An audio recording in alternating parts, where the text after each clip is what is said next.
যখন পারওয়ান চিত হয়ে পড়ে তখন আমিও চিত। তুমি কি সোনিয়াকে ভালোবাসো? খবরদার ভালোবাসবো না। শোনা যাও তোমাদের কানে সুজা হে দাঁড়াও হয়ে গেল।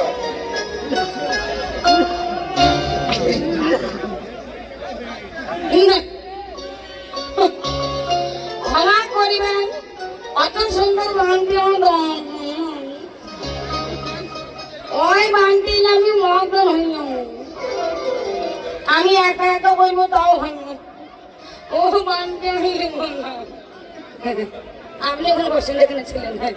এই শোনো, কোন দিকে? এদিকে শোনো। এই বান্টি পেলে না? শোনো, বান্টি আর পাই না পাই, শোনো আমার কথা শোনো। আমি এই কারণে তোমাকে ভালোবাসি না যে তোমার কাছে যখন টাকা পয়সা ব্যাংক ব্যালেন্স ছিল তখন তোমার সাথে আমার ভালোবাসা ছিল। এখন তোমার কাছে টাকা পয়সা ব্যাংক ব্যালেন্স কিছু নেই, তাই তোমার সাথে আমার ভালোবাসা। ভালোবাসা যখন টাকা পয়সা ছিল তখন ভালোবাসা ছিল, এখন টাকা পয়সা নেই আমার ভালোবাসাই নেই। তোমাদের কাছে মানাই, তোমাদের মতো মেয়েদের কাছে। কিন্তু আমরা ছেলেরা যাকে মন দিয়ে একবার ভালোবাসি জীবনেও কোনোদিন ভুলে যেতে পারি না। সে যাকে হোক না কেন, মাকে হোক, বাবাকে হোক, বউকে হোক, প্রেমিকাকে হোক। আর তোমরা কাছে দিয়ে কখন ধরো বেশি গরম থাকবে না, দাদুর কাছে বেশি থাকবো। কোথায়? দাদুর কাছে তাপ আসছে না? ইয়ং ইয়ং তাই কি বলতে তুমি? তুমি যাও গো ভুলি আমায়। আমার একটা ভালোবাসা আছে, এখানে আমার একটা ভালোবাসা আছে। তাই নাকি? এসে এসে প্রেম হয়ে গেছি, সত্যি? দেখবে? তুমি যাও গো ভুলি আমায়, আমি ভালোবাসি না তো তোমায়। আচ্ছা আমি ওই বান্ডিল হয়ে যাব, ওই তুমি পাবে না তো আমায়।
তোমরা জানি ও তুই বেঈমান প্রিয়া সব কিছু শেষ করে দিলি প্রিয়া কেন জানি ও তুই বেঈমান প্রিয়া